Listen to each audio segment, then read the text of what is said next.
Okay, so for our next shape, we're going to be practicing duplication. So let's just center it a little bit more. And we're going to bring a sphere into here. Clicking on the right panel, clicking on our work plane. There we go. And click on the lower right corner bounding box. And we're going to input it to 8 and 8. And you see if you do it this way that it stays at 20 here. That's okay. So our height measurement is going to be 60. So we'll just click on this, 60, like so, enter. Okay. Then we're going to grab a sphere from the right panel, grab it, place it on the work plane, highlight both, press, drag, highlight. You know you're doing this correctly because now you can see shapes as 2. Align again, center, center, highest point. I'm going to make this a little bit over the top for this one instead. You'll see why in just a second. Okay, so having just your sphere highlighted, we're going to do Command D or Control D, and that's going to be duplication. And the reason why we're doing it on the keyboard is so we're not moving the mouse back over here. It's okay if you do that. This is just how I would do it in my technique. So we're going to do Command D. And then we're going to highlight this arrow right here at the very top, move it down, straight down, and then we're going to squash it a little bit by grabbing the box right below that arrow, and that lowers the height down manually versus inputting it. And then without deselecting, I'm going to Command D again, and Command D again, and Command D again. And you'll notice that as it goes down, that it keeps squashing. And that's because duplication is not just copying, but it's also repeating actions. So it repeated your action of copying this shape and then squashing it down.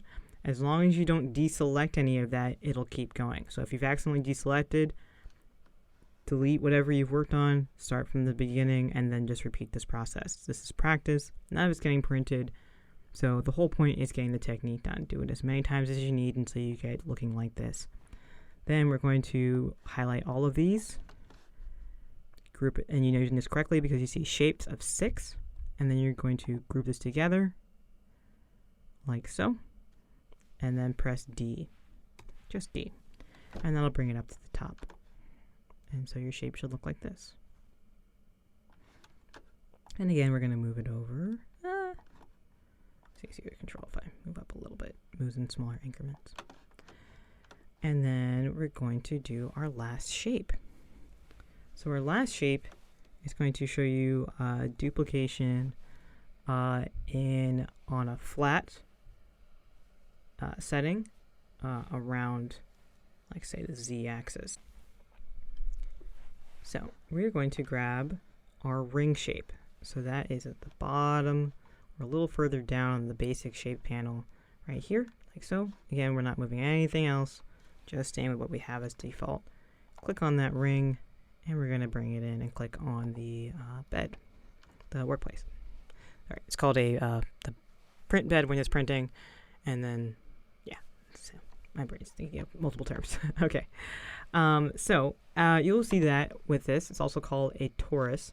Actually, it is called a torus because this is, there's a tube shape here, and then there's this other ring shape here, and they both have different measurements. So we're just doing this blue torus / ring shape over here, and you can see when you click on it that there's a bunch of different other measurements. And so it's measuring the radius. Now, as a reminder of math, the radius is the center point to the outer edge. And so it's saying it's 7.5.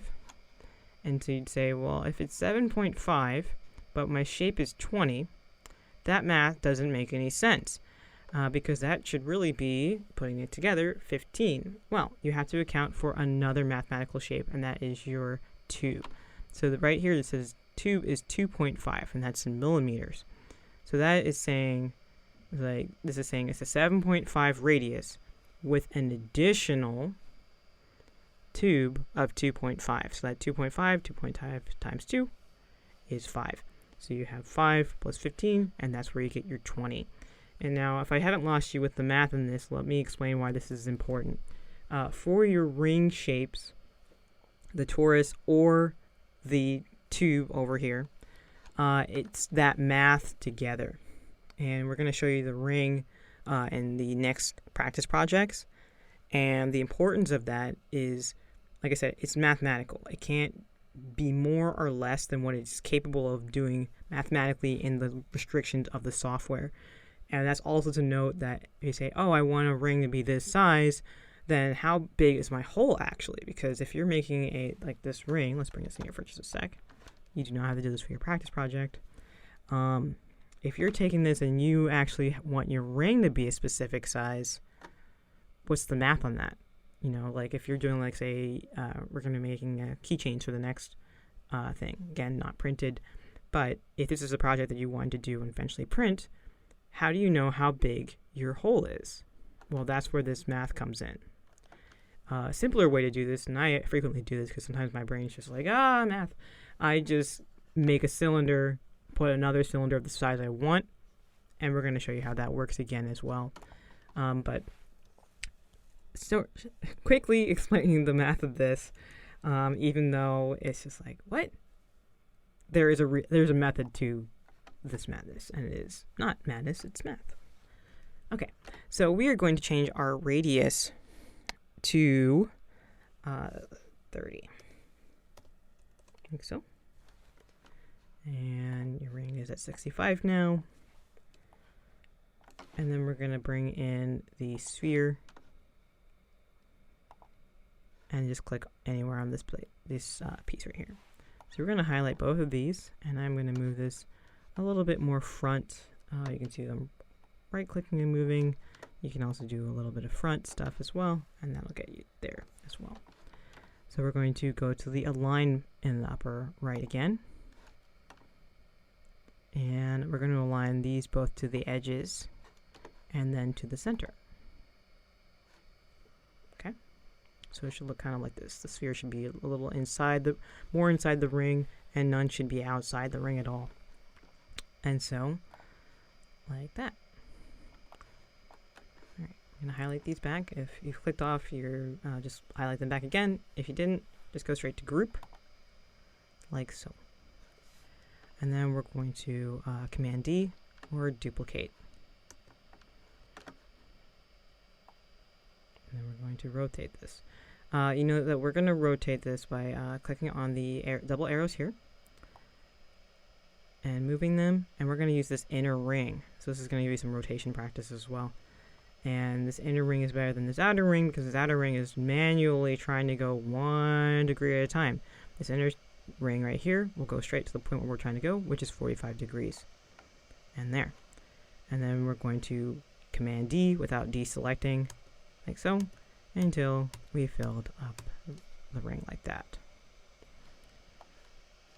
And we're going to highlight all of these. Now, you may note that it says 8 shapes here. Well, how many shapes do you actually have? 16, correct. So, we're going to make sure that we only have the shapes for these 8 spheres and this one torus instead of 8 spheres and 8 toruses. So I'll show you how to do that. We're going to highlight everything. Then we're going to ungroup it. And you know you've done that correctly because now it says shapes and 16. So you can either do a top, or you can move up to the top and click and drag just a small box. And you know you've done this correctly because you can see that there's all the rings on the outside. None of these are highlighted. You'll know you've done this incorrectly if it says something like, again, the shape would be 9. Shouldn't say that. Should say 8.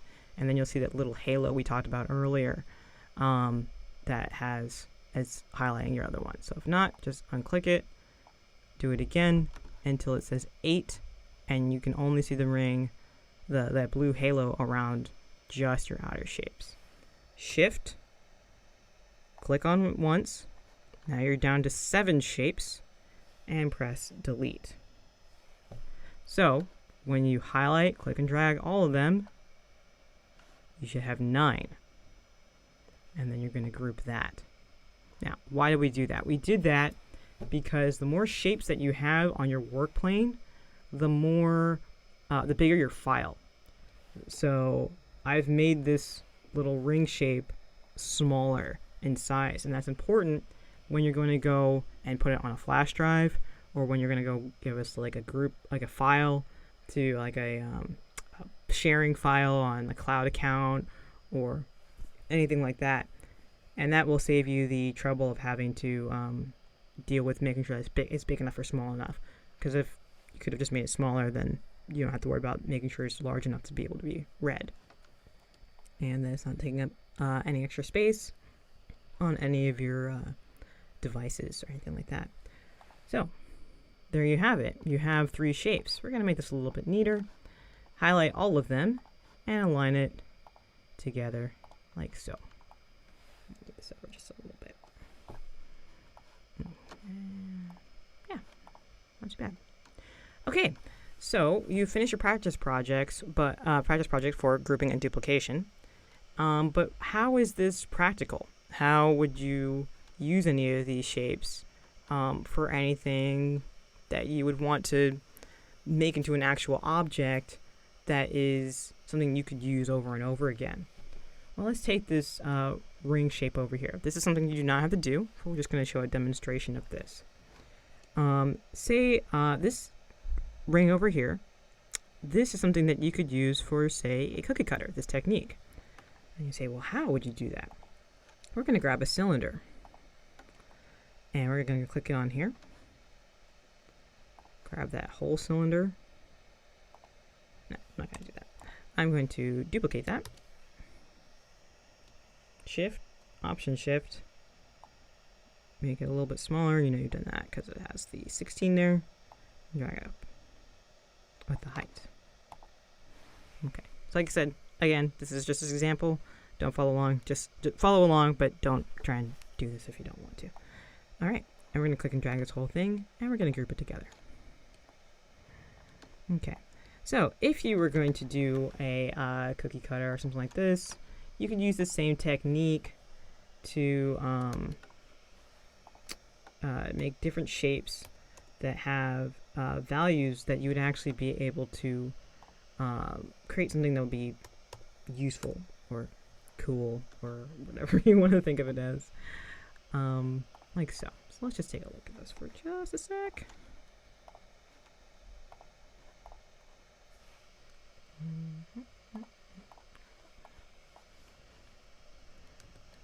So you can see that we are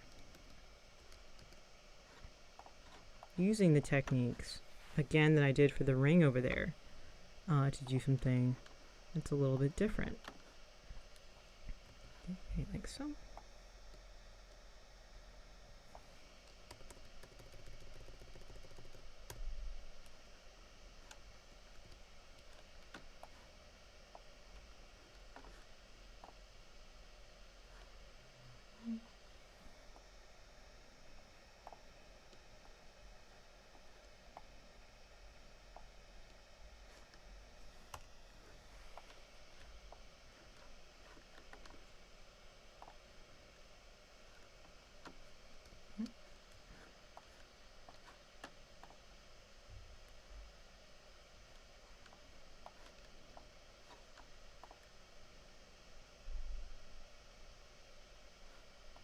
Okay, so now you can see same technique with a more complex idea in mind.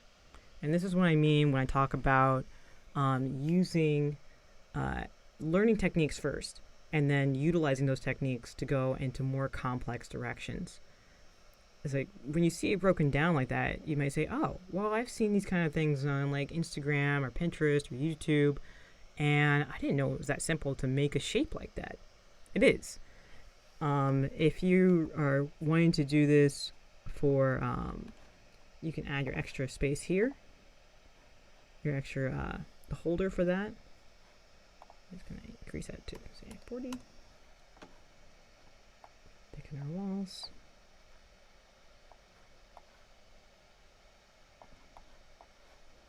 Can align these together. If you're gonna do something that would have, you know, you want to keep that center part there, you could just add a shape in. Something like this.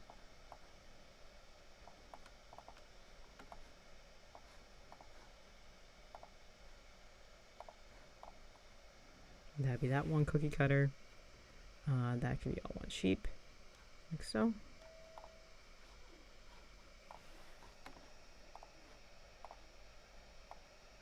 Or if you didn't want to include that, this is when you can use a hole as well as a negative shape, or as a way to erase something.